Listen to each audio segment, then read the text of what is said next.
And we're back here for game number 2. Wow, that didn't even feel like 30 minutes. Running around from getting starting lineups, we're about to get underway. It's pretty much the same lineup. In fact, to a T, it's the same lineup for Georgian Court. Just change out the pitcher after, if you're just joining us, the no-hitter thrown by Janelle Blaska in game number 1. In game number 2, it's going to be Julia Lapp. As Devin Barnett is on the mound for Post, who is featuring a brand new Game 2 lineup, which we'll get to in a moment, as that first pitch is low for a ball, 1-0.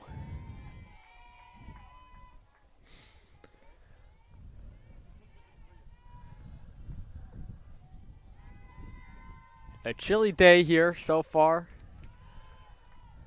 at Post, as that pitch is low for a ball, 2-0. Barnett comes into the game 0-11 with a 14.57 ERA. That one's lined to Sapia at third, and that's the first out of the inning.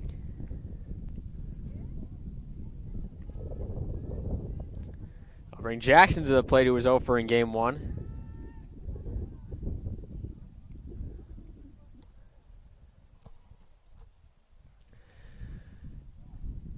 As, like I mentioned, same lineup. Curo, Jackson, Moore, Wynn, Ragland, Kellogg, LaPlaca, Regalado, and DeMeo, the 1 through 9 hitters for the Lions. Sapia, Tompkins, Bailey Dickinson, Lissa Calabrese, Seglia, Hines, Searles, Brooke Dickinson, and Isabella Oliver for Post.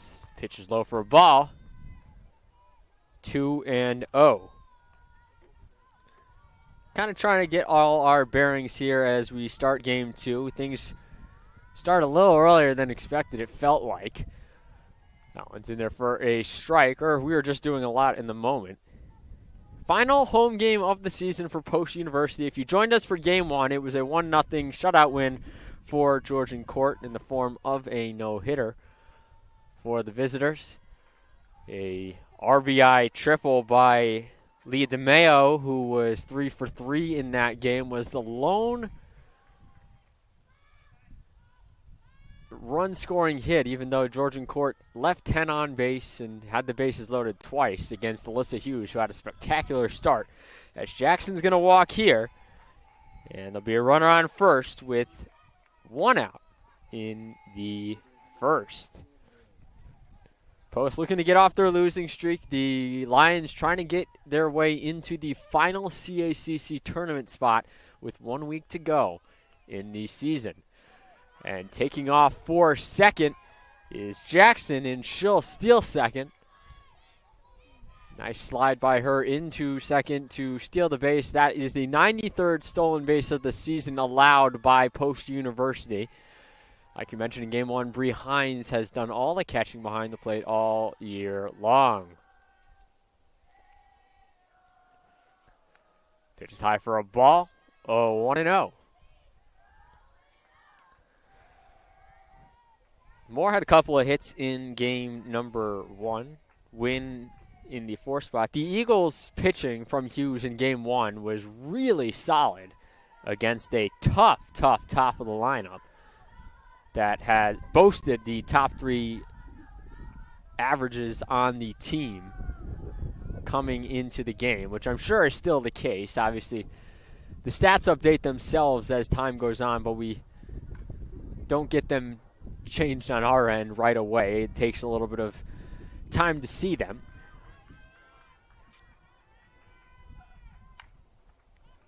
That one's grounded back to Barnett. She fires over to Biseglia at first, and there are 2 away.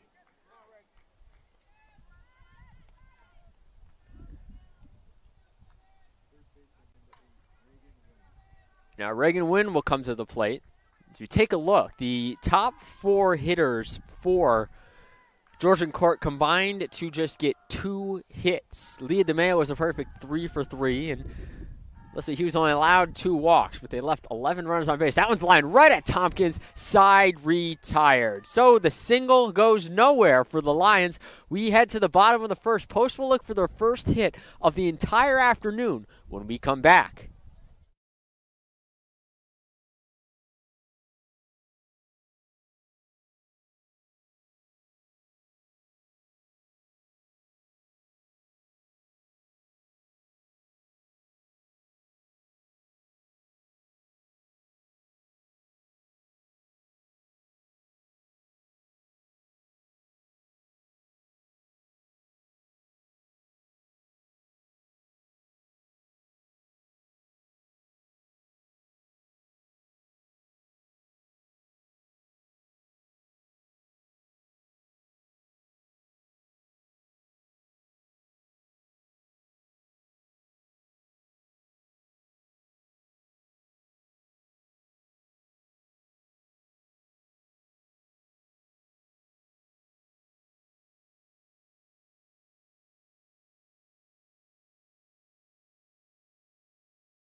So we come back here in the bottom of the first. Whole new lineup for head coach Julie Meyer-Jones' team. Nyla Sapia, Angelica Tompkins, and Bailey Dickinson will come to the dish. And as they do, we're also taking a look at the weekly awards that just came out for the CACC. Featured on that list, Zion Frazier and Jalen Kelly both earning honor roll for baseball. James Sproul, your defensive player of the week. Leighton Cook and Aiden Waller all make it onto the honor roll. So Sproul, your lone player of the week. Cook, with his 10-point performance, nets an honor roll. Aiden Waller, with his win in net, gets the honor roll nod. And as a result, Jalen Kelly and Zion Frazier, as well for their performances, will get on as the honor roll recipients as well. Post coming soon on Go Post Eagles Instagram between half innings. But for now, let's kick it back to what's going on here on the field in game number 2. So far, the Eagles with Nyla Sapia at the dish. 2-1 count. Sapia pops that one deep in the air to center field. It goes over to left fielder Ella Moore for out number 1. Moore got the last out of the Game 1 no-hitter for the Lions. And now it'll be Angelica Tompkins coming to dish. Sapia usually batting in the 3-hole. Like I mentioned, a lot of changes with the Game 2 lineup. Tompkins up to the dish. No changes in terms of defensive alignment other than Barnett being the pitcher, as that one's hit over to Curo at second. She fires on to first in a quick 2 outs for Bailey Dickinson up. Designated player was also 0 for. Everybody was 0 for. I don't even need to say it. Everybody was 0 for in game 1 because of the no-hitter. The first 7-inning no-hitter for the Lions since 2022. That pitch is low for a ball.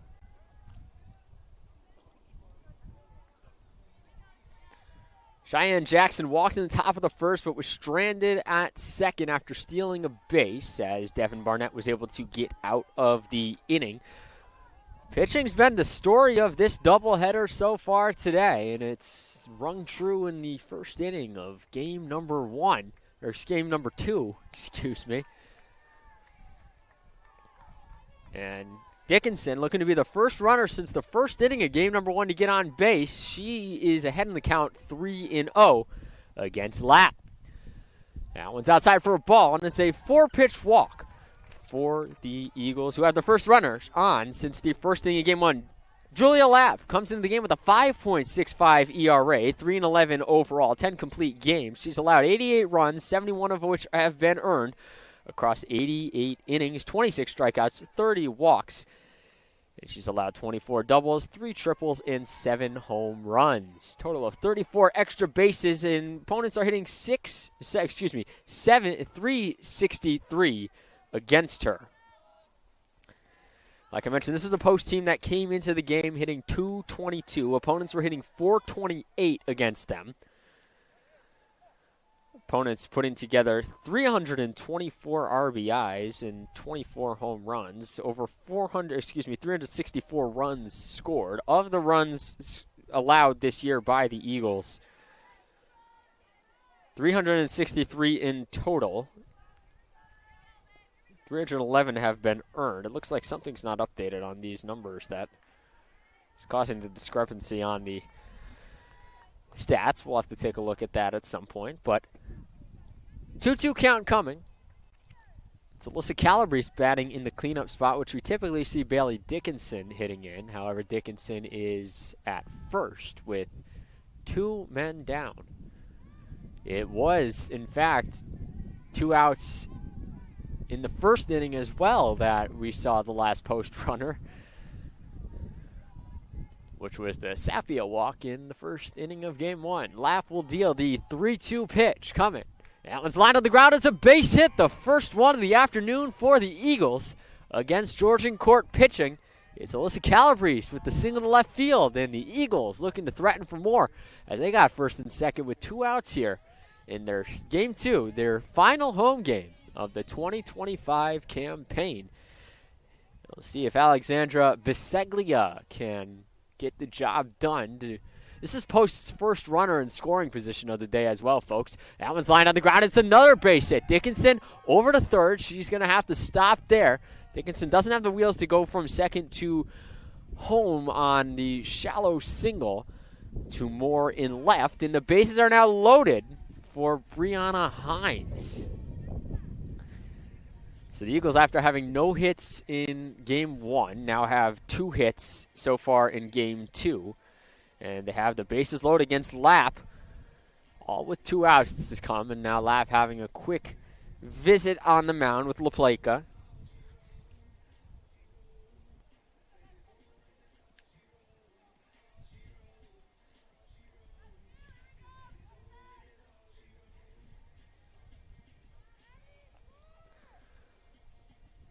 Biggest threat of the day coming for Post.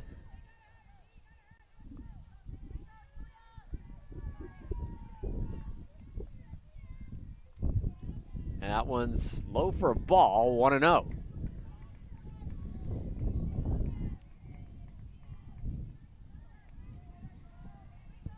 Hines batting in the 6th hole in game number 2 as that one's downstairs for a ball, 2-0. Lapp so far on the day, coming to this at bat, 16 pitches, only 7 for strikes.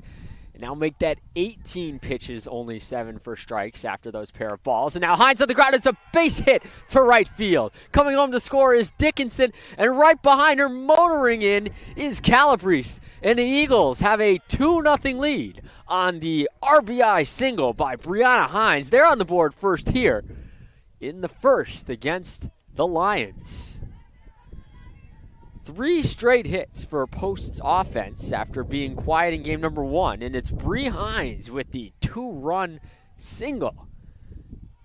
Gives the Eagles the lead for Hannah Searles with runners on the corners and 2 outs as she swings and misses that first pitch from Lapp. 0-1.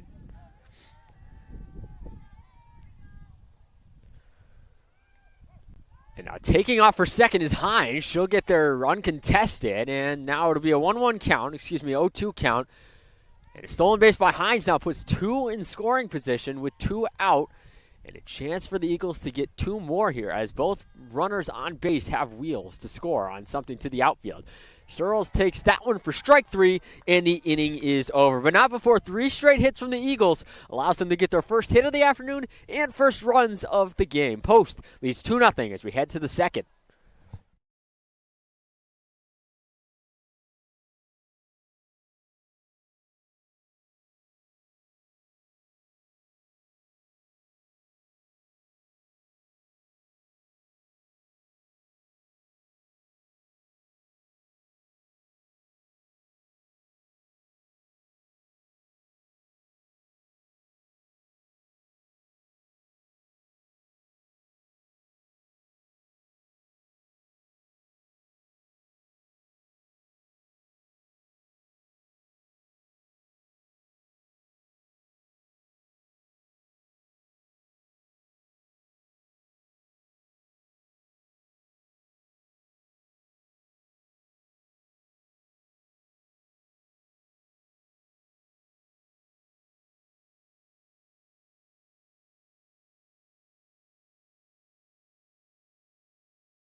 Back here for the top of the second. We were just kind of going over a few little things. So yeah, all your nominated Eagles for the week were on the CACC Awards, which will be posted in the next half inning. Mike Vesci joining you, the Sports Information Director, kind of doing a little bit of double duty today as I'm on the play-by-play as we were short-staffed for the week. As that's recorded 5-3. Apologize, there's an issue occurring with our live stats.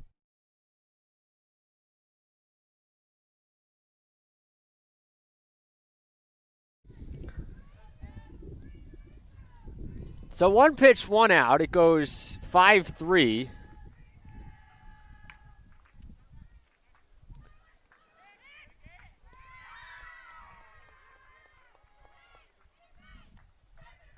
I apologize. We're having computer issues now, and I'm not...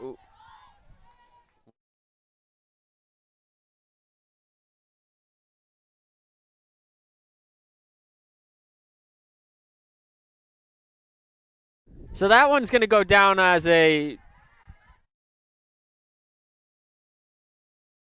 So on the first pitch, I apologize. We've had a few computer issues, and we're kind of a little short on staffing for the day. So that goes down as a E3 fielding error. Runner on first, and now the count is 1-0. I've now, like I said, doing a variety of roles, taken over the live stats gig. As that's going to be a 5-4 sack. That allows the runner in Kellogg to get all the way to third. And Regalado is now at the dish with 2 outs and a runner on third. As we work to kind of figure things and fix things here, I apologize. A little all over the place now this half inning as we had, again, computer malfunction, and we're working to fix that issue. So Post has allowed a runner to reach third now. Pitch is high for a ball, 1-0.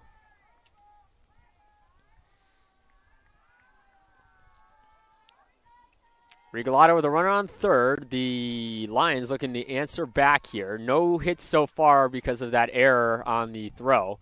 That one's going to be hitting to center field. Oliver back to get it, and side retired. We'll fix up the computer issues between half innings. Post leads 2-0.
Brooke Dickinson to the plate. We think we figured out the issues, so I think hopefully we're good. Sometimes our live stats go down completely, and again, because we're rolling a little bit short today with people kind of doing double, triple duty on everything.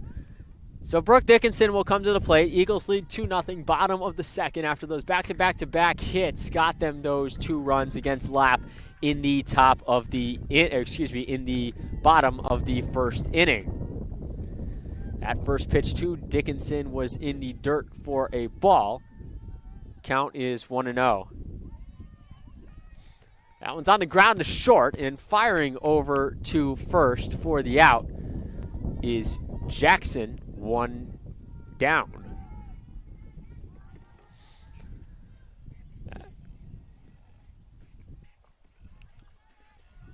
Now Isabella Oliver coming to the plate, the 9-hitter. Eagles will go back to the top of their lineup after this, after Oliver at-bats after a really strong offensive showing in inning number 1, as that one's in there for a strike. 0-1. Post with 3 hits so far, and like I mentioned, they were all back-to-back-to-back, and that pitch is low for a ball, 1-0. Excuse me, 1-1 to Oliver. Everything came with 2 outs, which all the runs in today's game so far now for both teams, the combined 3 runs scored between both teams, have all come with 2 outs. Again, it was only 1-0 in game number 1 in favor of Georgian Court, but now Post is taking a 2-0 lead to start game 2. That one is in there for a strike. Count quickly 2-2. Lap so far now coming into this at bat, 24 pitches, 12 for strikes. And she has 2 more so far in this AB. Looking for her second strikeout of the day, but Oliver's going to lift that one on the infield. Ranging over to get it is Wynn for out number 2. And that'll be Nyla Sapia coming to the plate, the third baseman who's 0 for 1 on the day. Again, Eagles did all their damage with 2 outs. It was Tompkins and Sapia who were retired real quick, and then Bailey Dickinson walked. Alyssa Calabrese with the hit. Alexandra Basaglio with the hit, and then Bree Hines with the big 2-run single. And as always, if the Eagles win game 2, we will have a post-game interview for you with a few of the players. I was talking with some of them beforehand. It looks like we'll go with the seniors today, should they win, like we did last year at the end of the season. But still plenty of game left, too, so keep that in the back of your mind and make sure you stay tuned for after the game as Sapia takes that ball in the dirt. Count moves to 1-2. Lap looking to get out of the inning 1-2-3 after running into some trouble in inning number 1, and she fires home in the dirt. Ball 2.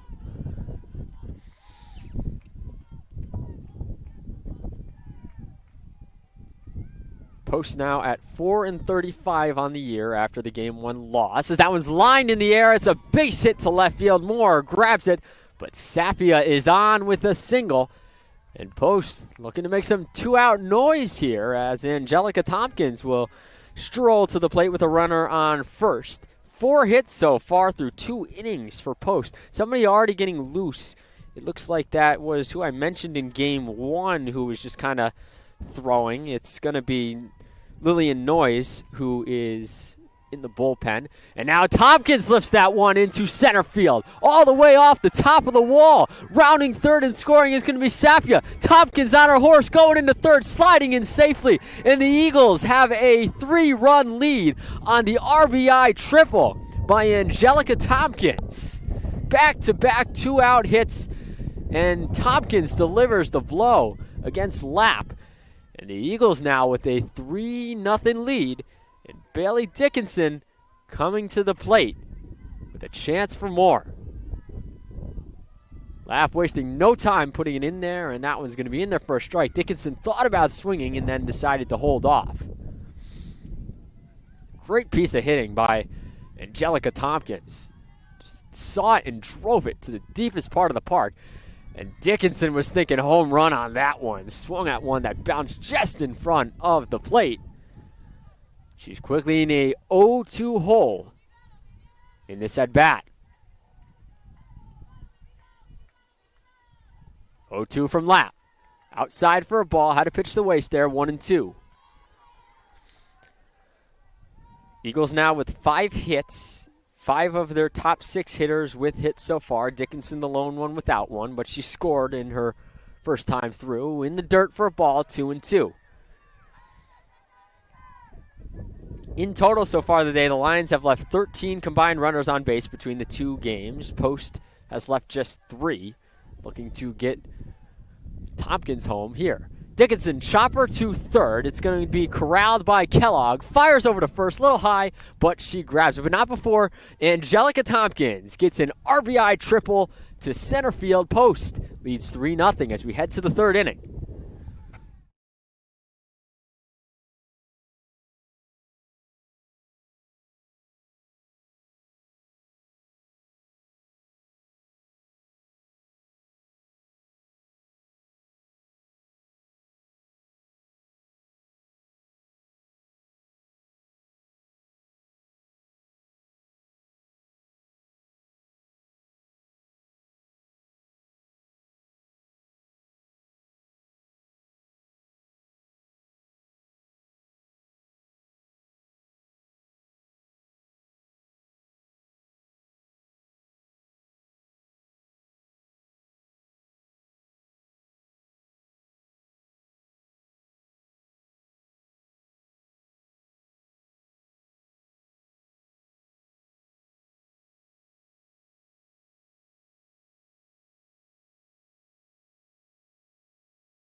Top of the third coming up for Georgian Court, who trails 3-0 now. It'll be DeMeo, who is 3 for 3, stepping into the batter's box against Devin Barnett, who has had a strong start to this game. But still plenty of ball game left, and the Lions, while they may be struggling to hit, they are in desperation mode, as every game meaning so much to them as of right now in terms of their CACC playoff hopes, looking to try and get into that final spot in the CACC, as everything, no one's clinched besides the top 3 teams so far. However, it is so tight at the bottom that they need to secure 2 wins to pull even in the win column with Felician, who is 9-11 with 2 games left. The Lions still have 4 more conference games left, as every team will play a total of 22 conference games when all is said and done.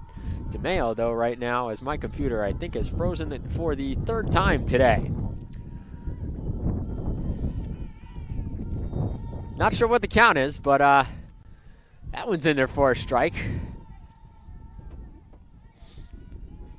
It counts now 1-2.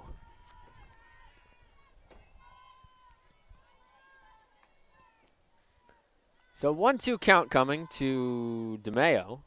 Lillian Noyes, I don't know why it says we have Lillian Noyes in the game for the opposition, but we'll look into that one because she is not in the game. 1-2 count coming again after that foul.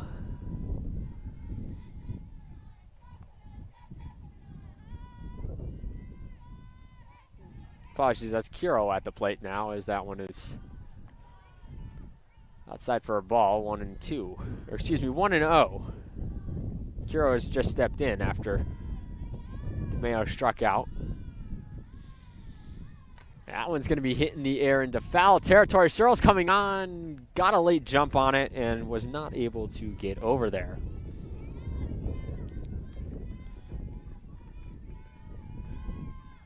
Yeah, we're dealing with all sorts of computer malfunctions and issues in Game 2. Not quite sure why it's all decided it wants to spring itself on us now, but we're trying to work through it the best we can. Pitch is outside for a ball, 2-1.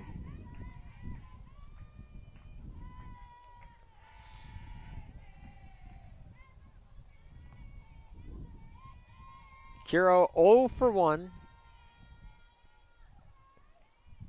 Yeah, pitch is low and in the dirt, 3-1. Barnett holding a 3-run lead as of right now. All thanks to the 2-out hitting of Post. But she's behind in this count, 3-1 to the leadoff hitter in Kiro. That one's going to be outside for a ball, and Kiro's down to first with a walk. Sending Jackson to the plate now with 1 out.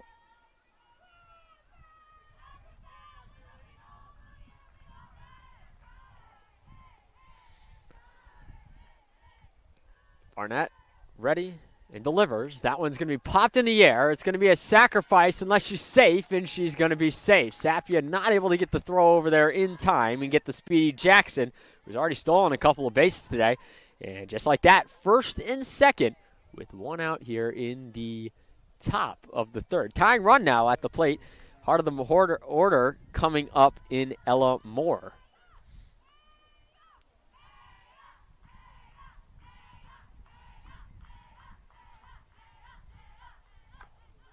Barnett delivers, and that one is swung on and hit foul out of play. So Barnett quickly ahead in the count, 0-1. She looks to get out of this jam here. Like I mentioned, Lions left 11 runners on base in Game 1. So far in Game 2 have left 2. They have 2 on here with 1 out. And the heart of their order, who struggled, I should mention, against Post pitching so far today. That one's going to be hitting the air. Searle's coming on, and it's going to get down in foul territory. And it's now a 1-2 count to the number 3 hitter.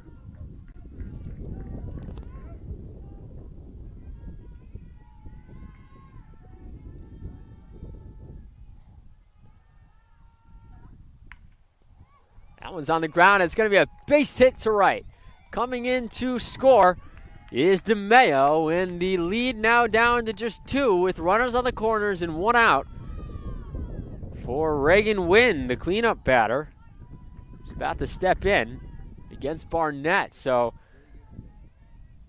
now it's the Lions who have responded with 3 straight runners getting on base in some capacity.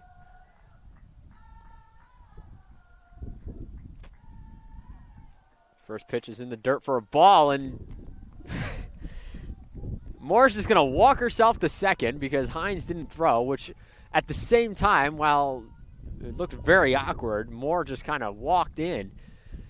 The reason why Hines isn't going to throw is because the runner on third would have just come home. So smart play there by Hines, even though it looked a little funny from up here. That pitch is going to be in dirt. It's a wild pitch, but getting back over to it is Hines before Jackson could try and hustle home.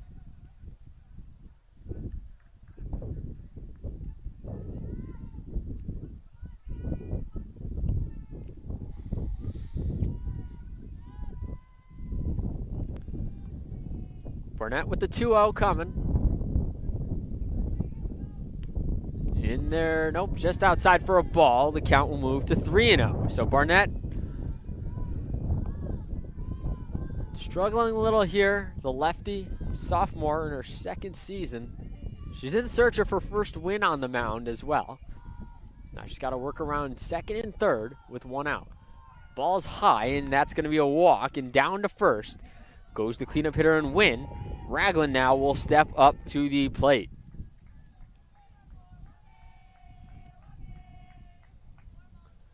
Looks like Noyes is going to come in the 4th inning, and just judging, the 3rd inning, judging by she's been warming up and laps run into trouble, but we'll see what goes down there. Tompkins with a RBI triple and Brianna Hines with a 2-run single as we have a quick mound visit between Barnett and Hines as Ragland will step in. Brooklyn Ragland.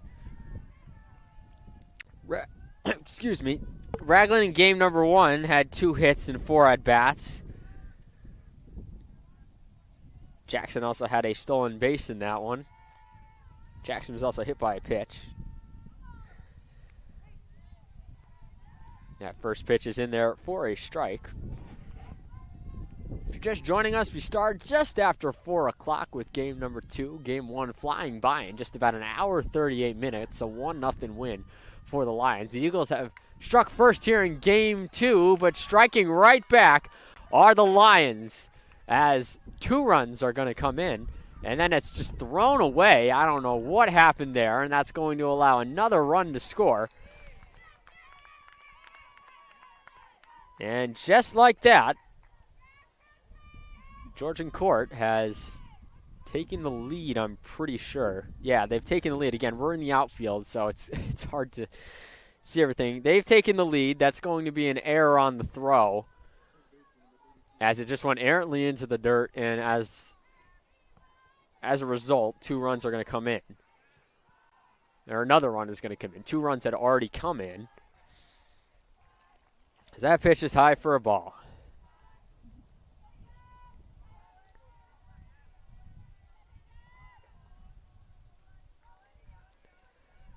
One-0, swung on and missed. Count moves to 1-1, and then going over to third to try and swipe it is Ragland, and she will successfully. And now there's a runner on third with a 1-1 count. They're still updating the live stats. And now, yep, it is in fact 4-3. There's going to be an error on the shortstop on the throw in. That'll be 2 RBIs, not 3. In a 4-3 game. So striking back have been the Lions with 4 runs here in the top of the 3rd, and there's still only 1 down. And now the runner is on third.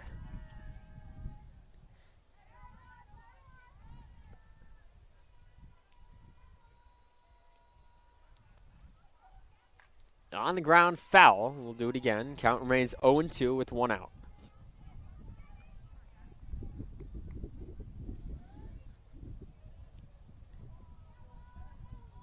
Wind has been hit or miss as this second game has started to roll on, and it's a little bit chilly out here with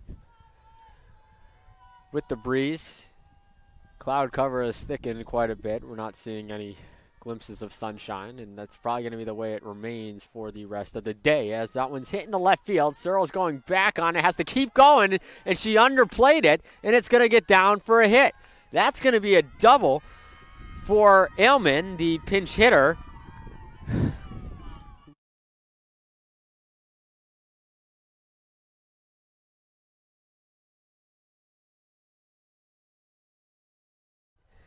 So Aylman's going to have a RBI double, and that'll bring LaPlaca to the plate with a runner on second and another run in, as these will all be earned against Barnett, as they all come as a result of a single and a double so far. The runner that advanced to second on the error would likely have scored on that, so as a result, all these runs are going to count. That one's going to be lined in the air to left. It's going to get down foul, 0-1.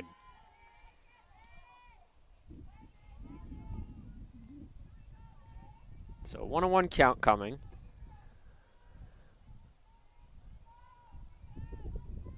So Aylman, the pinch hitter, comes in and delivers an RBI double to left. That's going to be lined on the ground. Sapia picks it up and fires over to first off the base, as that's going to go down as an E5. And then Biseglia, oh man, that's just sloppy play all around. You probably should have just held it there if you're Biseglia, and unfortunately, that's going to allow the runner to move to second. So you're going to have 2 errors on that play. You're going to have the E5 on the throw, and then you're going to have an E3 on the throw that allows the runner to advance to second. And now coming to the plate will be Regalado. Right fielder 0 for 1 on the day. Second and third, 1 out. That one's outside for a ball, 1-0.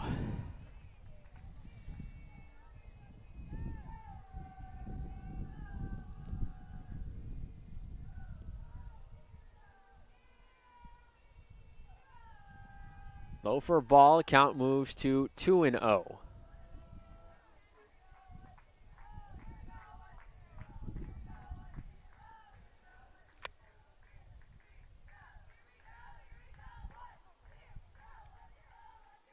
And count moves to 3-0, so quickly behind in the count is Barnett, who seemingly has lost control in this third inning. Losing track of the innings now. 4 errors so far for Post. That one's going to be in there for a strike. The other one will go down as 2 errors. It's not listed as that right now, but it will go down as 2 errors on the throw and then the other throw by the first baseman in Biseglia for another error. You also see Aylman's listed as playing third. She is not at third. That's going to be a ground out, scoring another run for the Lions.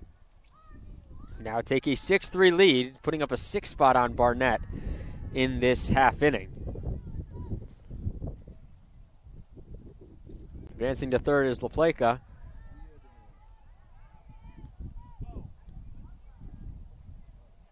And Regalado grounds out to second.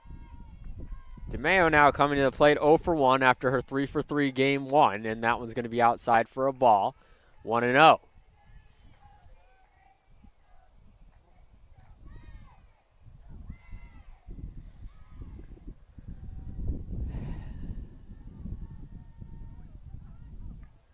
Line foul behind the net, 1-1. So Barnett has allowed 6 runs this inning, as the 3-0 Post lead has now turned into a 3-run deficit for them, as Lions bats have come alive, and it's been a mixture of miscues too by the Eagle defense, as Dickinson's going to get that one, fire over to first, inning over. We'll be back momentarily with the bottom of the third.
All right, we're all squared away here now.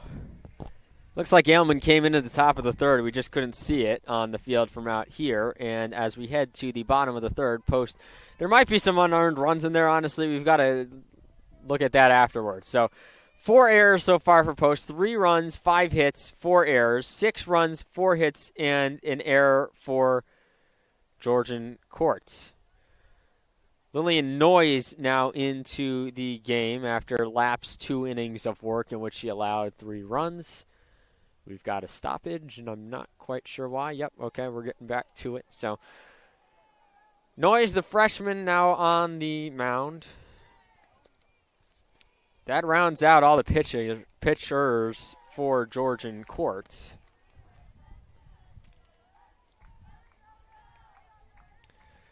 Noyes, a 7.07 ERA, 1-3 record, 13 appearances. She started 2 games. She's allowed 39 runs, 36 of which have been earned. As that one's going to be popped and caught on a line by Wynn for the first out. Yeah, coming in at third is Ailman. She came in last half inning, which is why she's now listed as third and came in. It was not a pinch hitter. My apologies. Again, because we're in the outfield, we can't exactly get the changes easily. 22 walks, 12 strikeouts, 18 doubles, 7 home runs, 2 wild pitches, 1 hit batter. Across her 35 2/3 innings, and now 36 innings on the dot as she retired the first batter of the frame in Calabrese on a pop-out.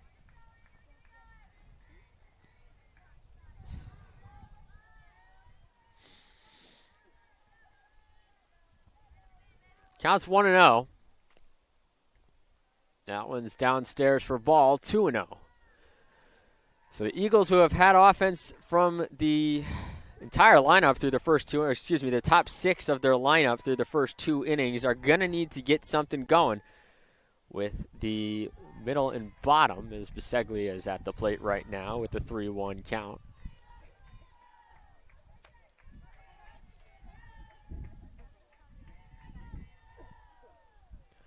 Three-one.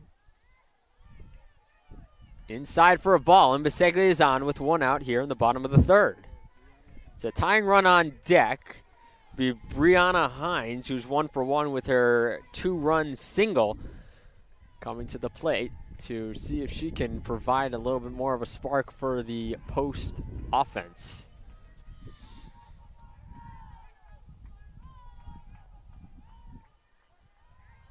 That one's in the first strike, 0-1.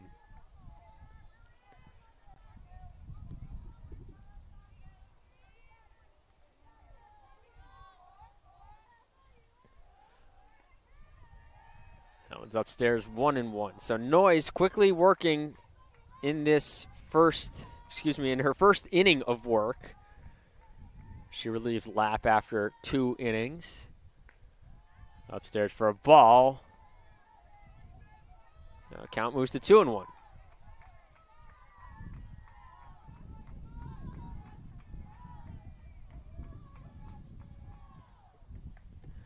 Chopped on the ground, and Ailman fires over to second for 1, on to first, and not going to be in time. That'll go down as a 5-4 fielder's choice as the wind picks up all of a sudden.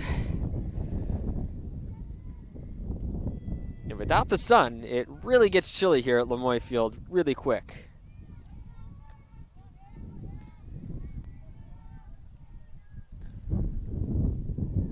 Pitch is outside for a ball to Hannah Searles. Searles 0 for 1 with a strikeout in her at-bat with Lapp. It's outside for a ball.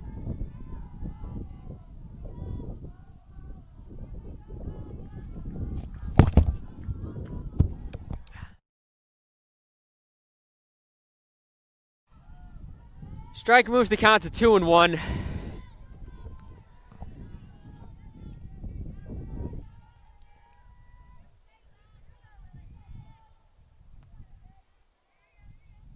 Yeah, that one's lined on the ground, and it's going to be gobbled up by the shortstop, in Jackson for the fielder's choice. That second side is retired. So the Eagles can't do anything with that lead off, with that one out walk. We head to the top of the fourth, 6-3 Lions.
Back here for the top of the fourth, Devin Barnett still out there for the Eagles. She struggled in the last half inning, allowing those 6 runs.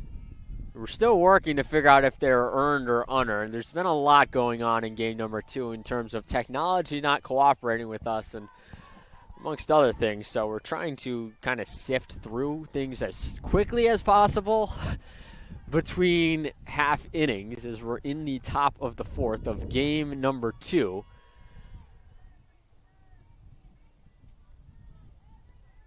As that one was fouled off by Kuro, and the count now 0-1.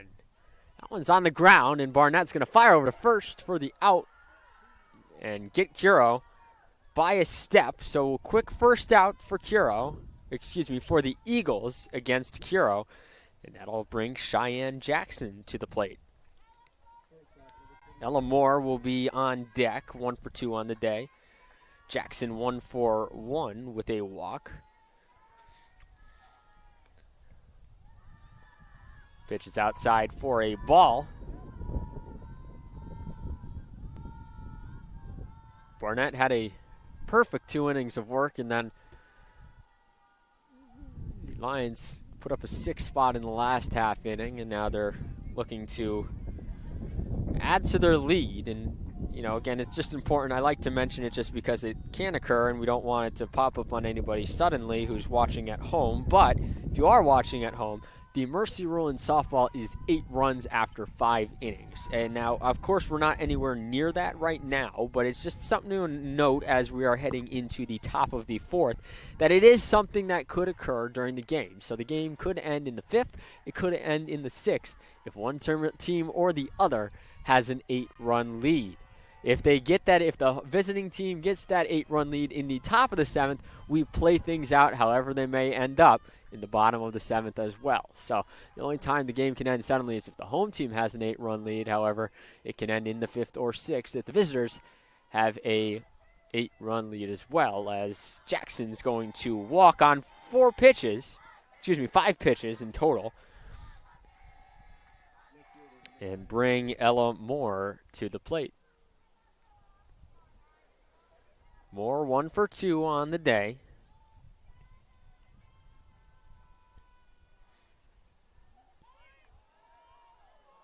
Yeah, that pitch is upstairs for a ball, and Hines looked like she was about to throw, and Jackson wasn't moving. Jackson's already got a couple of stolen bases today, and looks like she's going to be vying for another. And the Eagles have struggled to throw out runners so far this year, but see if she goes here. Jackson off and running. Hines throws down to second, and it's not in time. I thought Dickinson might have gotten her on the back of the leg, as she slid in. But that doesn't seem to be the case here.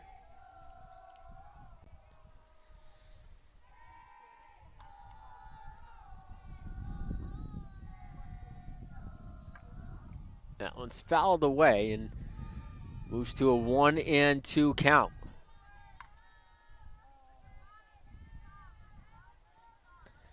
So far on the day, 4 errors for Post. I believe, if I'm not mistaken, all those came in the, no, I'm sorry, only 2 of those came in the top of the third.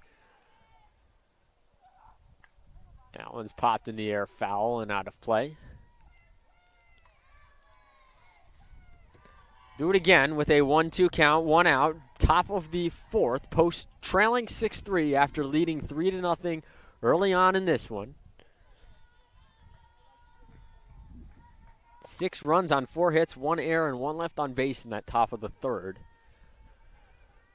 Now Jackson threatening to give them more with her sitting on second. That one's going to be lifted into center field. Oliver racing in, makes the grab for the second out of the fourth.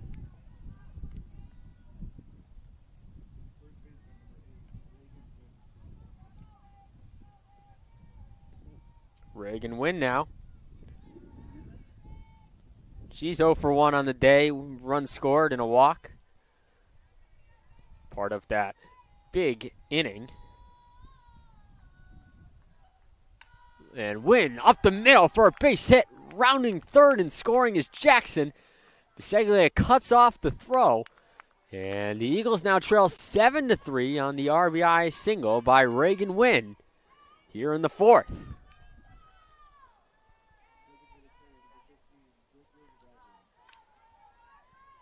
Now Brooklyn Ragland coming to the plate.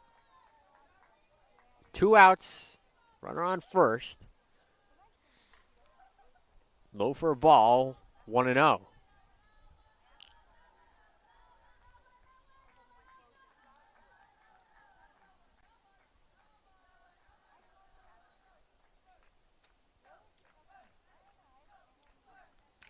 On the ground, base hit through the hole. Sapia couldn't grab that. Searles picks it up in left, and that's going to be a single for Ragland.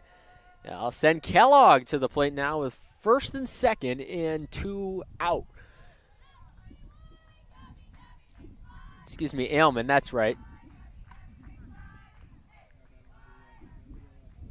Ailman came in for Kellogg a couple innings ago in the field. So Ailman at the plate. Takes that pitch high for a ball, 1-0. So we look through the last inning where those 6 runs were scored. It was a 2 back-to-back singles and a walk. Another single, an advancement on second due to an error by Brooke Dickinson on the play. That one's on the ground to Sapia. Steps on third side, retired. We'll give you a rundown of that in the next half inning. Post leads 7-3. We head to the bottom of the fourth. Excuse me, Post trails 7-3. We head to the bottom of the fourth.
Back here in the bottom of the fourth. Excuse me. Post has work to do. Trailing now by 4 after another run came across the plate for Georgian Court. That one's fouled off, and the count now 1-1 to Brooke Dickinson, who is 0 for 1 in the game.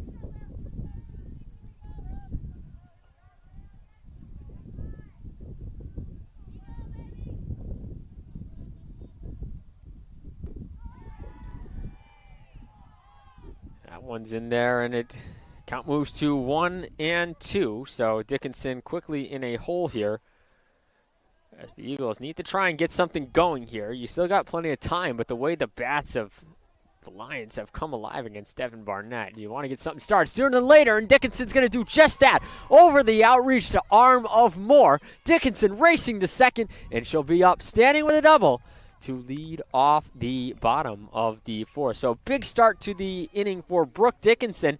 Gets her first hit of the afternoon in her final game at Lemoy Field. The senior will be graduating at the end of this season. The Eagles see if they can push her across to cut into this deficit they're in right now. It'll be Isabella Oliver now, strolling to the plate.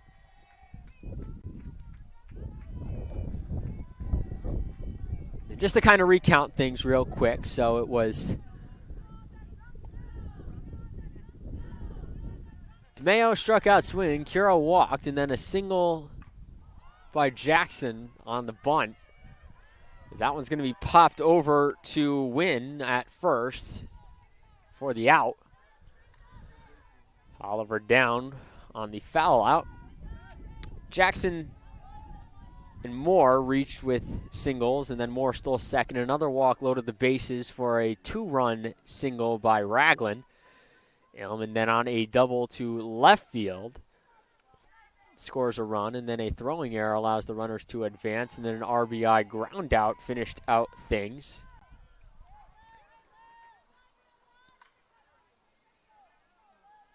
So at least one run should be going in as unearned. That one is swung on and missed. 0-2 the count.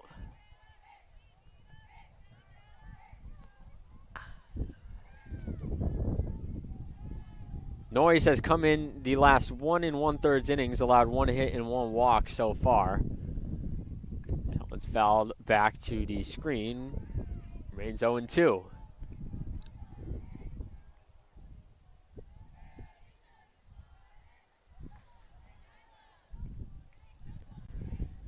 Brooke Dickinson led off the inning with a double. Now the Eagles looking to try and get her across, as that one's fouled away by Sapia. Made a 0-2 count.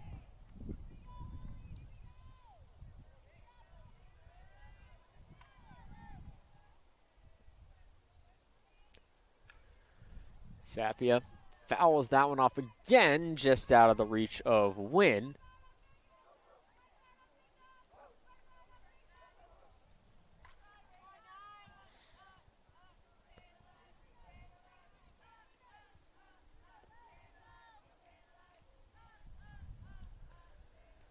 That one's in the dirt by Noyes. Dickinson not going anywhere. Remains at second.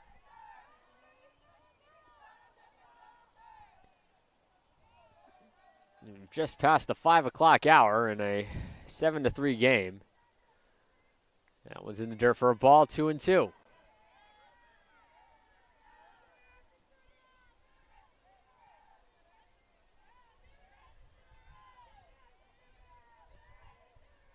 Just saw Leah Marrero taking some swings as that one's again fouled off.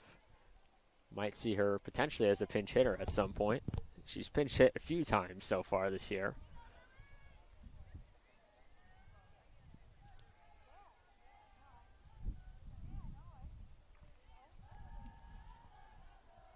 Two-two count from Noyes. Swung on and missed. 2 down, so Dickinson's leadoff double now in jeopardy of going to waste, as Noyes has come back to get the last 2 post hitters, and now it'll be Angelica Tompkins she looks to retire to get out of this inning unharmed.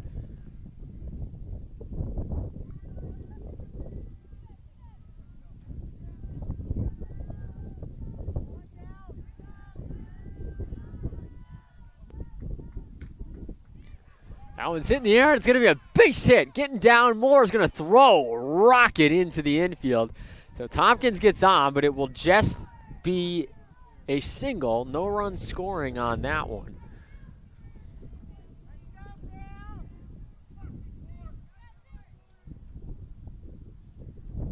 And now Bailey Dickinson coming to the plate with a chance to do some damage.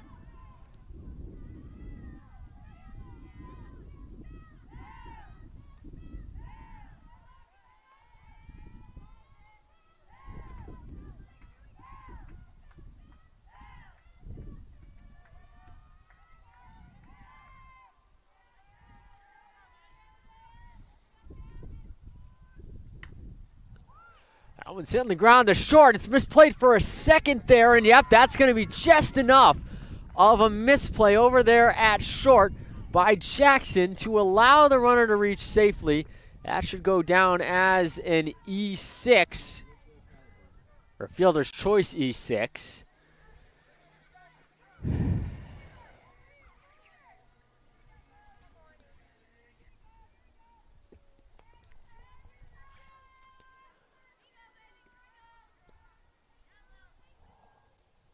As a result, the inning will continue. Run scores. That one's in there for a strike.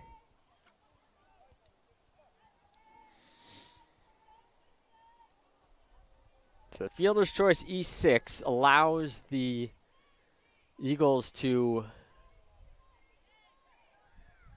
get a run in. And now the tying run is at the plate in Alyssa Calabrese, the cleanup hitter.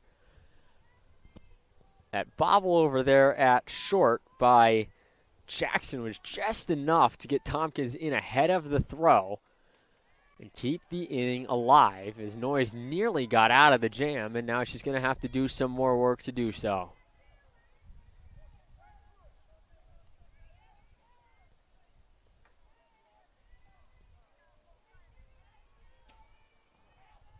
Two-one, fouled back. Just like that, Noyes one strike away from getting out of this jam.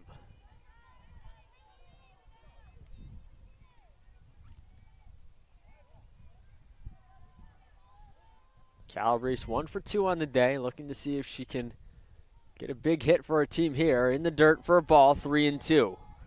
Biseglia waits on deck. She's 1 for 1 with a walk. Her and Calabrese were the two hitters that helped get that rally started in inning number 1 that helped the Eagles push across 2. 3-2 on the ground, base hit to the right field. Calabrese is on first. Tompkins coming home. She'll get in there safely. It's an RBI single for Alyssa Calabrese, and the Eagles trail by just 2 now, 7-5. 2-out hitting has been key for Post so far. All 5 of their runs so far have come with 2 outs in the game. Now trailing just 7-5, the Eagles will send Alexandra Biseglia to the plate. Quick mound visit from all the players on the infield.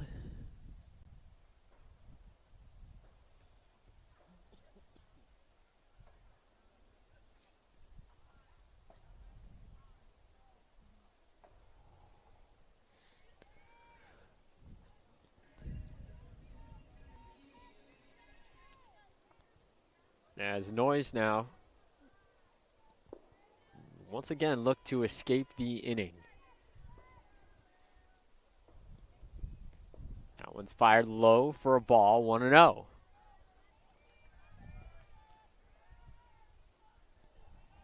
Bailey Dickinson on second. Calabrese on first. Hit to the wall, should score 2. That one's in the dirt for a ball, 2-0. Anything shallow, you might see what you saw in the first inning, or second inning, when Dickinson went from second to third on a shallow single to center. But anything to the wall should score both runners if you're Post and tie this game up. That one's in there for a strike, 2-1.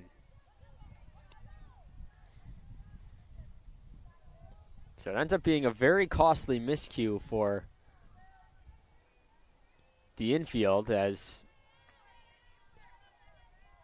everything at this point should be unearned. As that's going to be a nice diving play by Jackson. She fires over to first, and it's in time. What a beautiful play by Cheyenne Jackson to make up for her error just a few batters ago.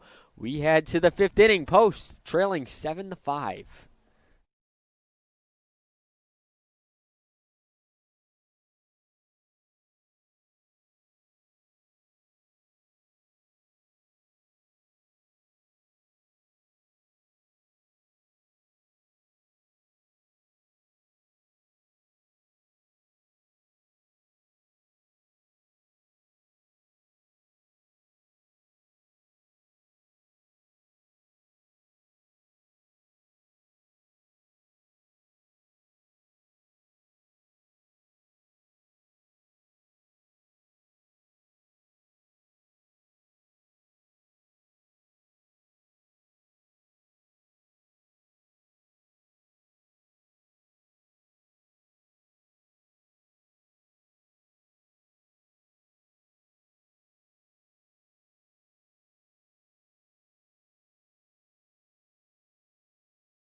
LaPlaca to the dish now. I apologize for that pronunciation mistake the entire doubleheader. Fortunately, she was not listed on the pronunciation, so wasn't 100% sure. As we are quickly underway here in the top of the 5th, as LaPlaca quickly grounded out, and that will be the first out of the inning, 6-3 on the first pitch. So Barnett settles down and gets the first out of the inning. That'll send Regalado to the plate with 1 out, and Barnett working steady after that rough 3rd inning. Ball in the dirt, 1-0.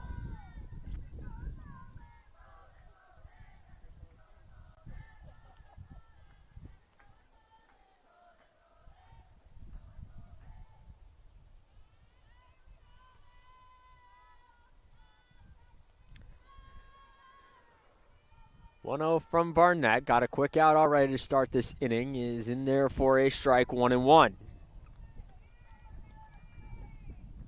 Outside of that 6-run 3rd, Barnett's been really solid at the dish for Post. In the circle for Post.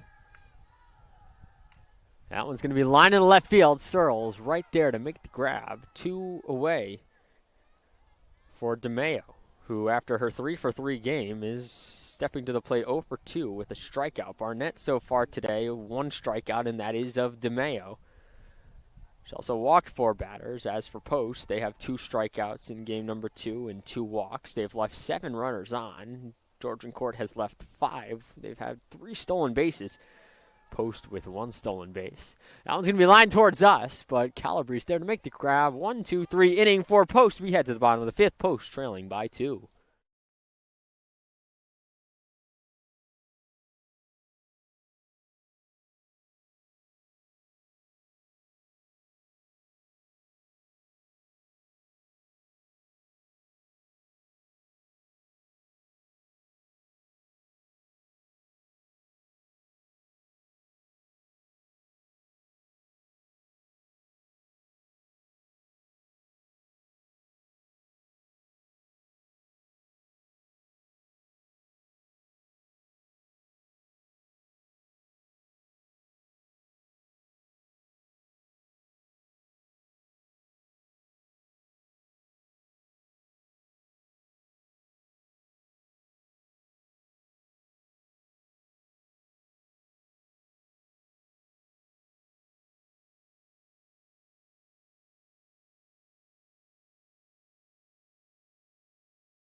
Brianna Hines coming to the plate. The Eagles need some runs. They trail right now by 2. They kind of got themselves back into it last inning with a pair of 2-out hits.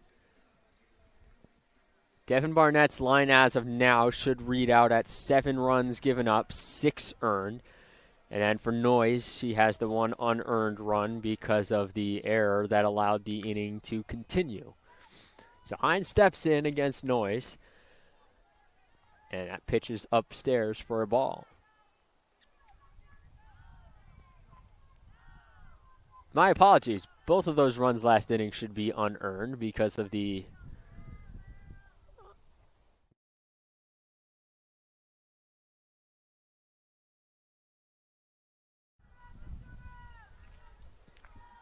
It's a 2-0 count to Hines as that one's lifted foul and out of play, 2-1.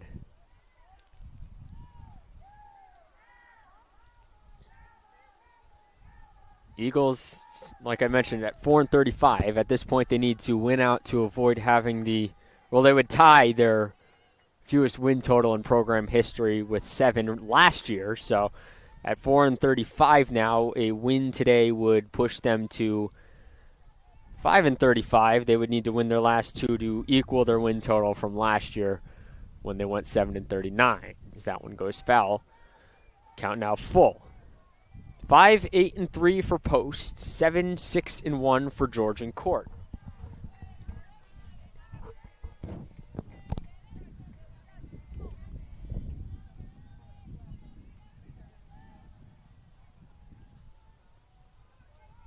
Three-two pitch coming. Lined into right field, foul and out of play.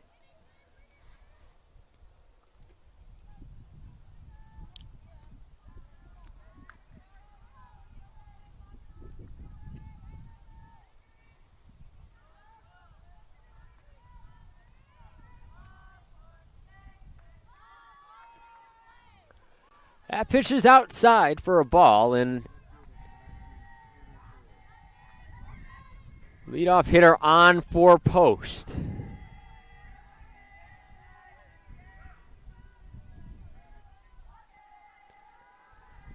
Hannah Searles will come to the plate now.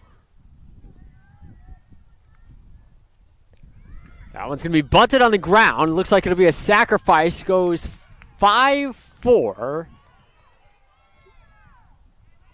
Nope. Sorry, 5-3. 5-3 sack. Gets the runner over to second.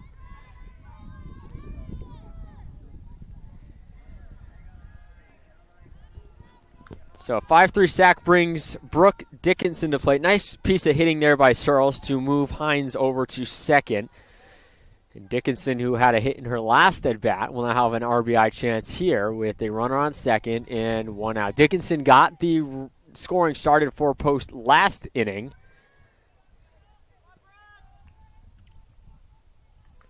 She had a leadoff double for Post. That one's lined foul to the screen.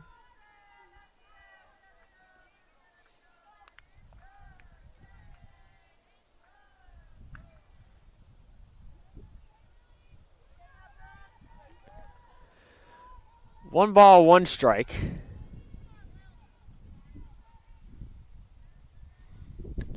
Fouled back and out of play, 1-2.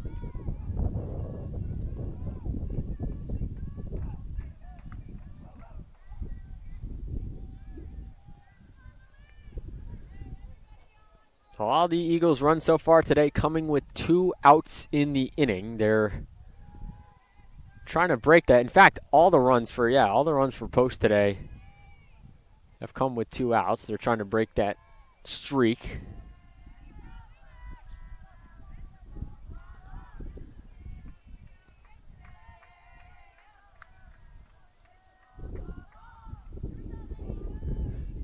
Dickinson ready and hits that one on the ground. It's going to get up the middle. Dickinson with some wheels. She's going to be safe. That's going to be an infield single for Brooke Dickinson, who now has 2 hits in her last 2 at-bats over the last 2 innings. Runners on the corners, and the go-ahead run at the plate in Isabella Oliver.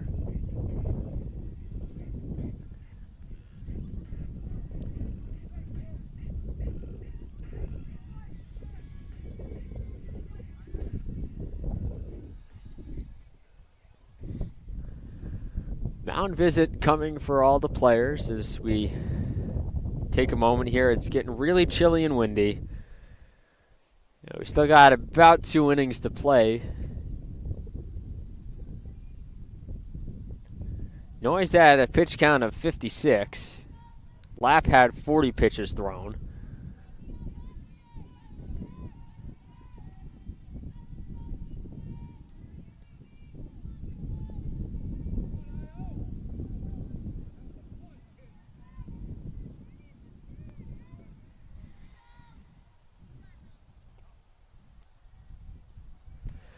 That one's in there for a strike, and taking off her second is Dickinson. She's safe, but then Hines goes late, and she's out at home. So the double steal fails. There's no stolen base awarded to Brooke Dickinson. Now, I apologize. That is a stolen base for Brooke Dickinson because it was a delayed steal. I was thinking in terms of a double steal because it was a delayed steal by Brianna Hines, which means that, yes, Brooke Dickinson will get credit for a stolen base, as that's in their first strike.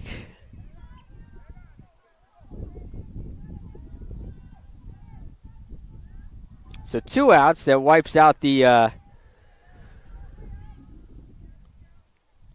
runner on third, as now it's just going to be a runner on second and Dickinson. And Oliver at the plate. Down on the count, 1-2.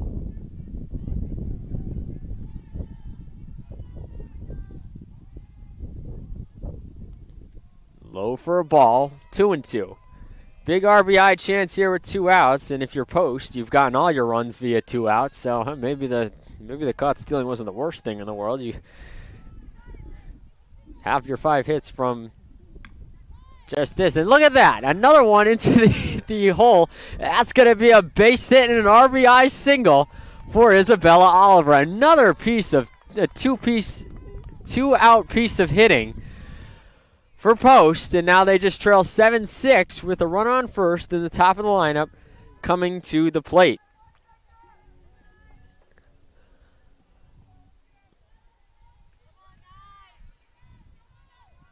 Sapia at the plate, runner on first, 2 men down here in the bottom of the 5th.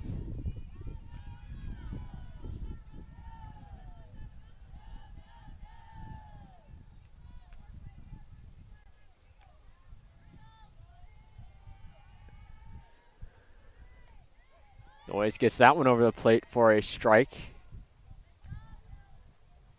Looks like they're actually warming up Janelle Blaska to come back out again for game 2 after just throwing that no-hitter. So keep an eye out on that. Again, this is a big game for Georgian Court. It's all hands on deck as they come down the stretch here as Sapia swings and misses. Count moves to 1-2. It's all hands on deck if you are Georgian Court to try and get these wins down the stretch because you're still vying for that final playoff spot. And Sapia goes down swinging, side retire, but not before post gets one. On the RBI single by Isabella Oliver, we head to the 6th. Post trailing 7-6.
Devin Barnett still pitching here in the 6th. She's at 77 pitches so far. Kaylin Curo, the top of the lineup, batting for the Lions, who lead by just one now. The 7 runs unanswered before Post has answered back with 3 of their own. Yep.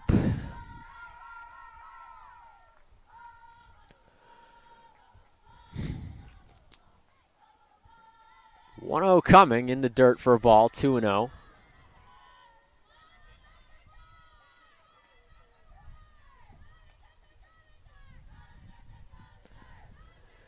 If Blaska did come in, it would also be a save opportunity for her because the Lions currently lead, as that one's going to be hit into the gap by Curo. That's going to be at least 2, if not 3, and that's going to be a stand-up triple for Curo, as that one was right down the right field line past Calabrese, and as a result, Curo is going to be on with a leadoff triple as Jackson comes to the dish in hopes of giving the Lions a little bit of insurance here in the 6th.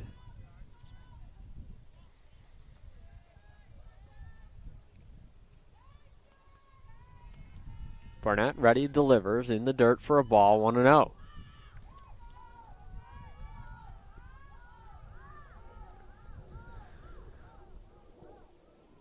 Jackson 1 for 1. 2 runs scored, 2 walks, and 2 stolen bases. A big game at the plate for her. Line drive, a frozen rope down the left field line. Searles picks it up, and that's going to be a stand-up double for Cheyenne Jackson. No doubter down that left field line to where Searles was, and scoring easily from third is Curo. Georgian Court retakes a 2-run lead, 8-6, here in the top of the 6th inning.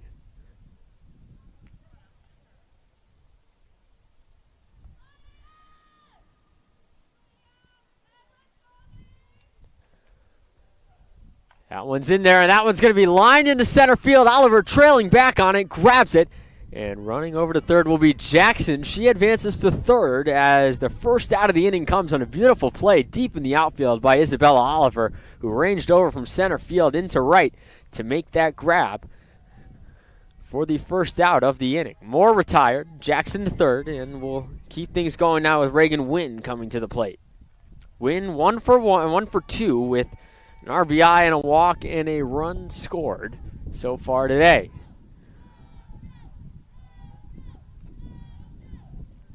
That one's popped in the air, and that's going into foul territory. Calabrese thought she might make a dive for it. It was a little close to the wall, though, and she didn't, so the count's going to be 0-1 now. Big insurance run at third right now for the Lions, who lead by just 2, but they break the streak of 3 unanswered runs by Post. Post had 2 stretches of 3 unanswered runs to start the game, and then after Georgian Court answered with their 7, they responded with 3 of their own. Barnett delivers, lined up the middle. That's not going to be caught by Oliver there. That's a line drive base hit up the middle for Win, and it's an RBI single. Georgian Court expands their lead to 3. It's now 9-6. Top of the lineup, I mentioned it in game 1, was not hitting. In game number 2, though, they have strung together 4 hits and account for 6 of the runs scored.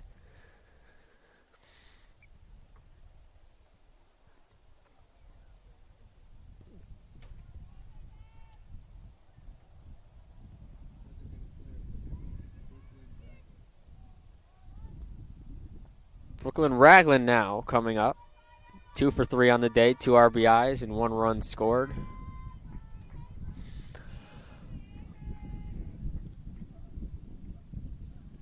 In the dirt for a ball, 1-0. Again, if you're just joining us, it's the final home games of the season for Post University softball, as they will not be qualifying for the CACC tournament. The final conference games, as that's a base hit to left field by Ragland, and the runners now sit at first and second for the Lions, who have already struck for 2.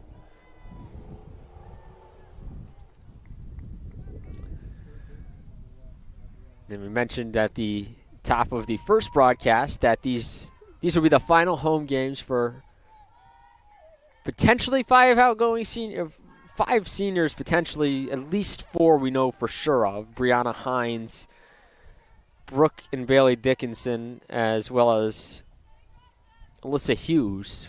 All definitely this will be their last home game at Lemoy Field. However, it is potentially possible that Caitlin Lipsky will be back. We're not 100% sure, but if she's not, it would also be her final game at Lemoy, although she's not playing due to a season-ending injury she suffered earlier in the year.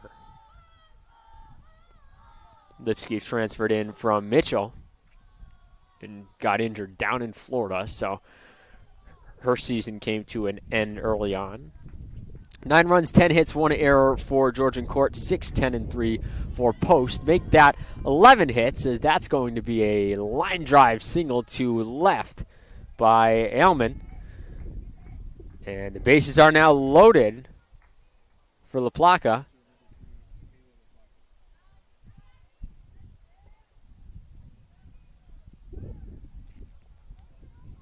In what's become a 3-run game, but it can easily all of a sudden turn into 7 with one swing of the bat. It's line drive, base hit again, and everybody will advance one more base. It's an RBI single for La Placa, and it's now a 4-run Georgian Court lead, 10-6. And Arrigalato, who does not have a hit on the day, one of 3 Georgian Court hitters who don't have a hit yet. Kellogg, who was pulled earlier in the game, was 0 for 1 in her one at bat. In there for a strike, 0-1.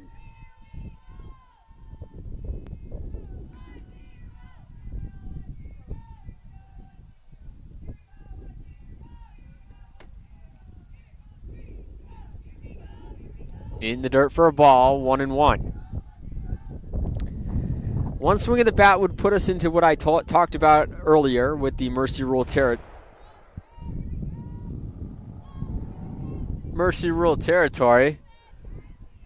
Apologies, there was something just like that. That one's hit deep into center field. Oliver makes the grab, and the run's going to score on the sacrifice fly by Rigalato. DeMeo will come up 0 for 3, and I just want to apologize for the abrupt stop. There was a car that was racing down the road, and not quite sure. It sounded like gunshots, but it was just the exhaust or something. I'm not a car guy, so I'm really not sure. It was just very loud. That's all I know. Barnett delivers ball high, 1-0. 11-6 game. The eighth run at the plate right now that would, if a ball were to leave the field, make it an 8-run game and put us into that Mercy Rule territory, as that one's going to be popped and it might get down in the triangle, but no, Oliver's going to get over there for the catch and retire the side. 11-6 heading to the bottom of the 6th post, needing some runs. 6 outs remaining in their home schedule here at Lemoy Field.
Angelica Tompkins, 2 for 3 on the day. She strolls to the plate.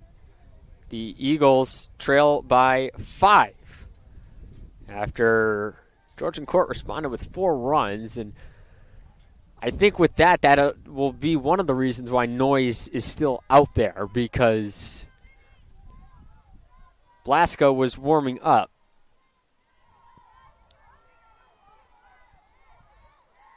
In case the game got close, which at one point it was just a one-run game as the Eagles were fighting their way back. But now they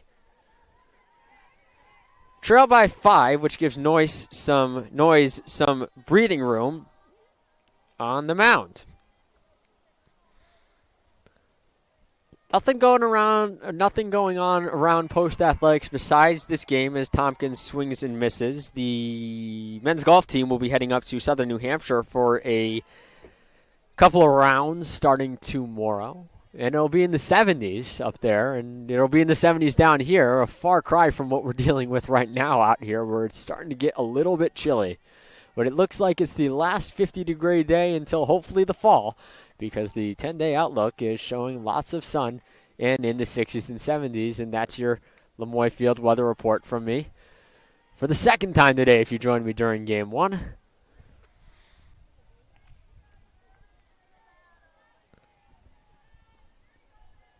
Every team in action on Wednesday. Softball against Bentley. Women's lacrosse, their final game of the season against nationally ranked Dominican at 2 at Lemoy Field. Griffin Castle will have the call for that one as Tompkins fouls it off. Baseball on the road at Goldie Beacom, who is also nationally ranked at last check. That may change before Wednesday's matchup. If it does, I don't remember what Goldie Beacom's record was this past week, but they should still be nationally ranked when the Eagles go into play them down in Wilmington, Delaware. Men's golf obviously be finishing off their invitational.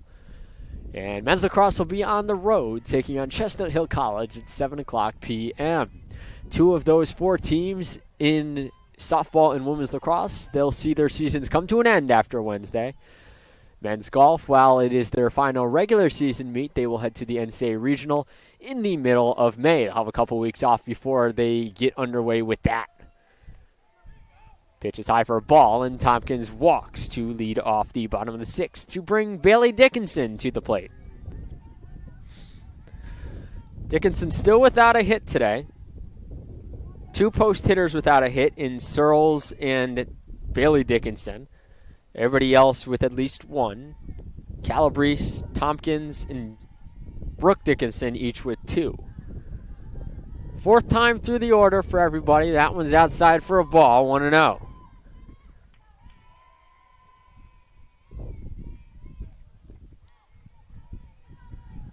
Eagles trail by 5.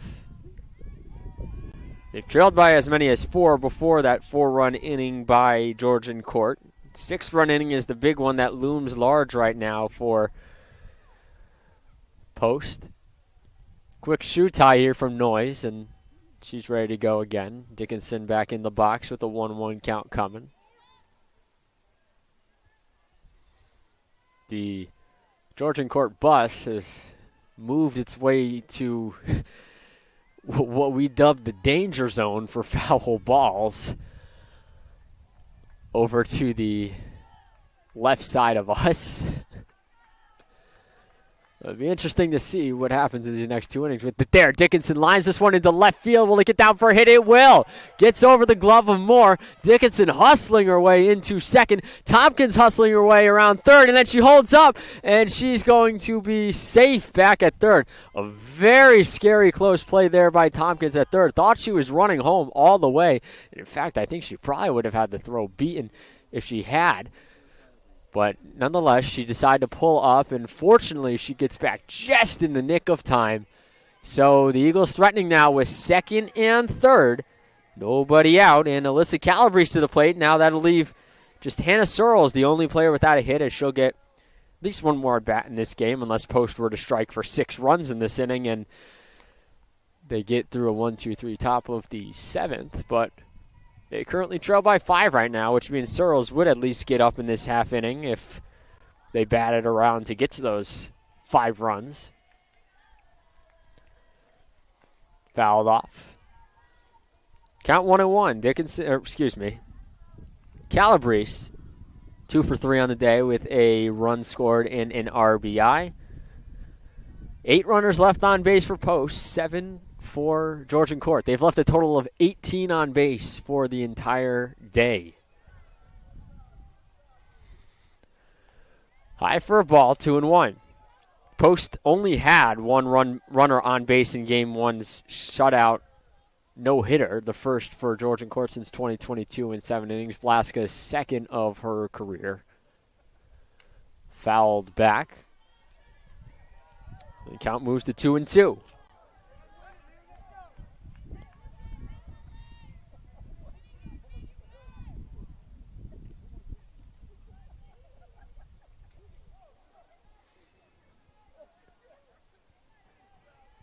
(11-6) game.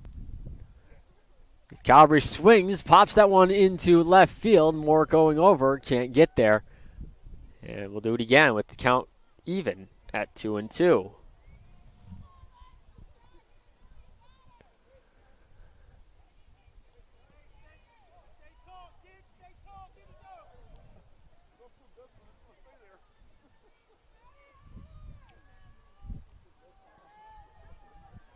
One swing of the bat can make this a 2-run game if Calabrese can get a hold of something. Calabrese chops that one on the ground back to Noyes. She's trying to look off the runner at third, and now that was just poorly misplayed by both runners. I believe, though, Tompkins is safe. Calabrese retired at first. The problem is Bailey Dickinson started running towards third. Tompkins was not going right away because Noyes was looking her off. And then Dickinson didn't retreat back to second. As a result, they were almost both tied up there at third. And Tompkins was able to break for home and just get ahead of that throw after the 1-3 put out at first of Calabrese. So put it down as an RBI ground out for Calabrese. Runners advance the base. Dickinson going to third and Tompkins scoring.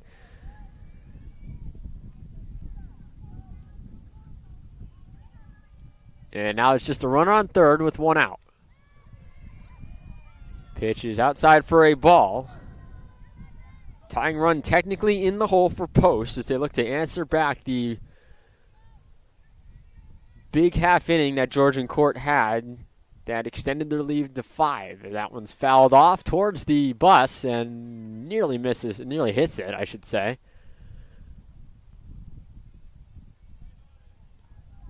Count quickly 1-2. To Alexandra Biseglia, 1 for 2 on the day with a walk, and she strikes out. Excuse me. She strikes out, and that brings Brianna Hines to the plate. 1 for 2 on the day with 2 RBIs. She got the scoring start for the Eagles in the first inning with her 2 RBI single. She's also walked once, stolen a base, and she was also caught stealing on the double steal that Brooke Dickinson was able to get to second safely on, and Hines thrown out at home, and now she steps in and takes the first pitch from Noyes low for a ball.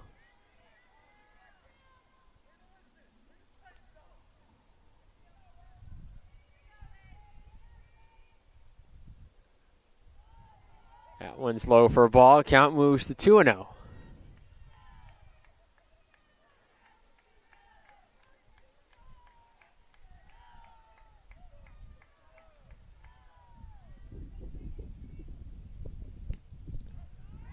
Hines takes that one for a strike. Count now moves to 2-1.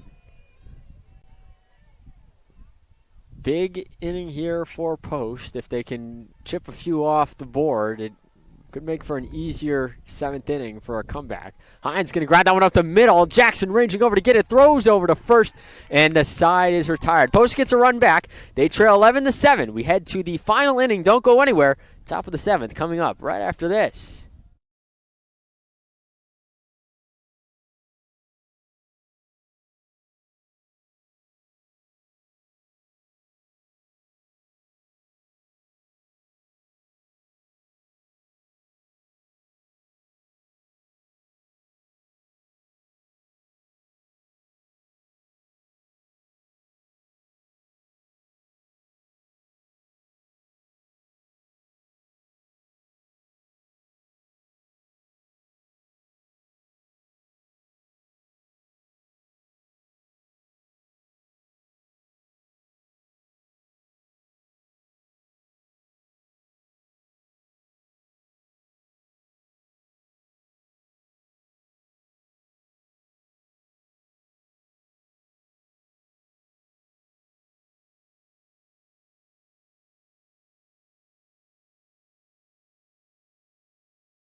To the top of the 7th we go, and Post trailing by 4.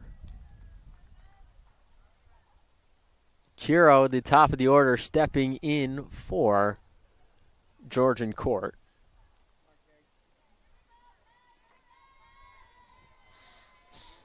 Who's really, majority of this game, it's just been 2 big innings from them. 6 runs in the 3rd and 4 runs in the 6th have propelled them to this lead, as that one's fouled off by Kuro, 0-1.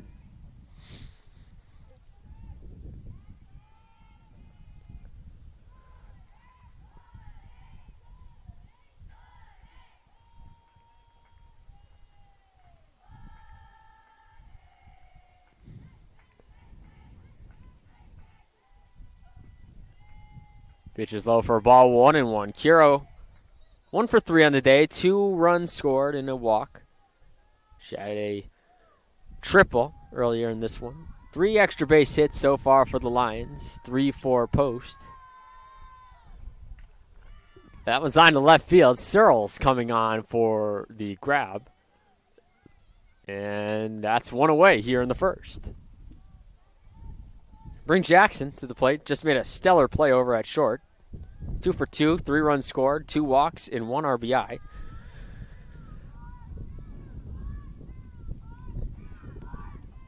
And she's also got 2 stolen bases. And therefore a strike, 0-1.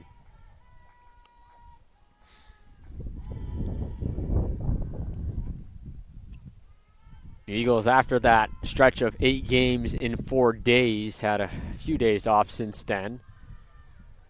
Last playing on Friday against Goldie Beacom, where they were swept in a pair of games, 10-1 and 10-2, in 5 innings each. Barnett now over 100 pitches. This will be 1:02 on the afternoon. That one's in there for a strike, 1-2. If Barnett can hold the Lions off the scoreboard here, the Eagles would head into the bottom of the 7th, trailing by just 4 runs with a chance to rally. That one's going to be popped in the air. It looks like it's going to stay in fair territory. Searles going back, makes the grab, 2 down. So Jackson retired for the first time in game number 2. With that, Ella Moore will come to the plate, who is 1 for 4 with an RBI and a run scored. Brooklyn Ragland is leading the way right now for the Lions, 3 for 4 with 2 RBIs and 2 runs scored. Jackson equally as impressive with her 2 for 3 day, as that one's going to be lined into center field, and she'll be retired. Ella Moore retired on the fly ball to center field to Isabella Oliver. Post needs 4 to tie, 5 to win. Don't go anywhere. Bottom of the 7th, coming up here on the CACC Network and YouTube.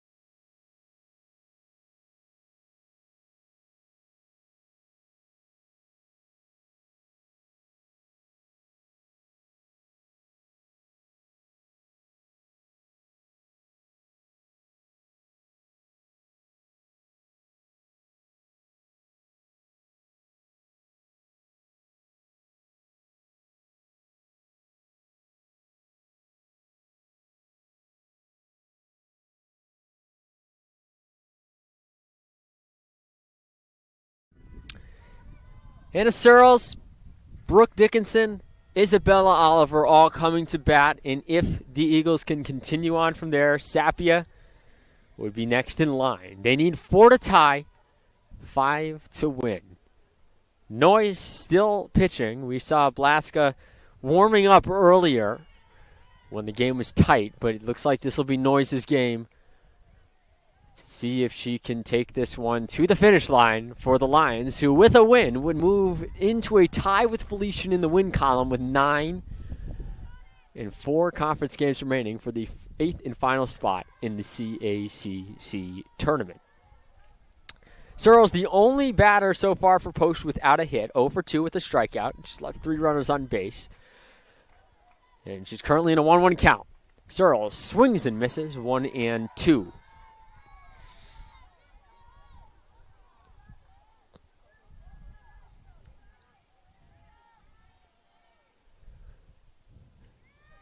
That one just off the plate, 2-2. Very close take there from Searles. Noyes tried to locate it on the outside corner and couldn't do so. That one swung on and missed, and Searles down swinging for the first out of the 7th. And in what could be her final at bat as an Eagle at Lemoy Field, Brooke Dickinson will stroll to the plate, 2 for 3 on the day with 2 runs scored and a stolen base.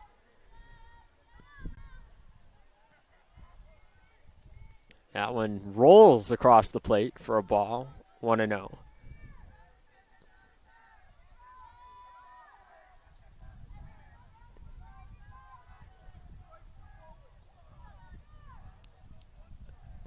Coming, and that one's fouled off. Dickinson got a really good piece of that, and it bounces over the bus. 1-1. So, presumably, if they were not able to get another at-bat, if the Eagles went 1-2-3 here, Bailey Dickinson would end her home career, at least, at Lemoy Field with that long double. Brooke Dickinson right now in a 1-2 count, 2 for 3. And again, what could be her final game or what would be her final game at Lemoy Field? That one's fouled off. Count remains 1-2.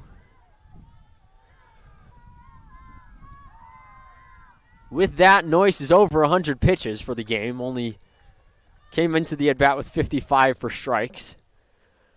Dickinson fouls off another, and we'll do it again, 1-2.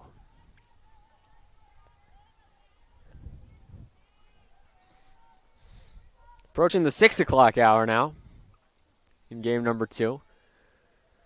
This game gone about 2 hours or so, or approaching 2 hours. We started just after 4 as that pitch is high for a ball, 2-2. So after a couple of foul-offs, Noyes goes high with that one to try and get Dickinson to chase, and she does not. Noyes would get the win in this one. Barnett would get the loss if all holds. That one's low in the dirt. Count moves full to 3-2.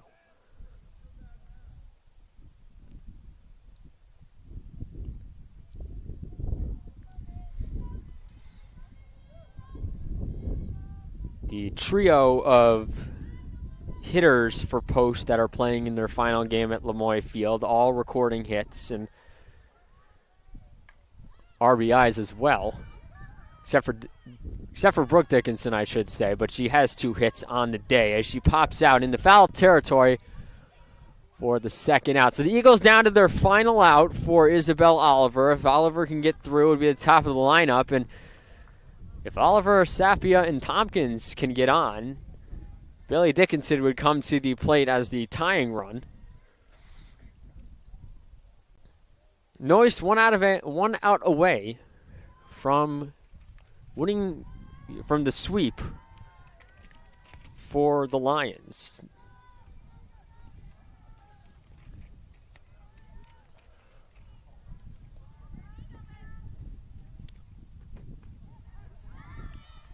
That one's in there for a strike, 1-1. Oliver 1 for 3 with an RBI. And if the Eagles are going to start a rally, it's got to come here in the final moments of this game. Swung on and missed, and Noyes 1 strike away from winning game 2, and the Lions sweeping the doubleheader.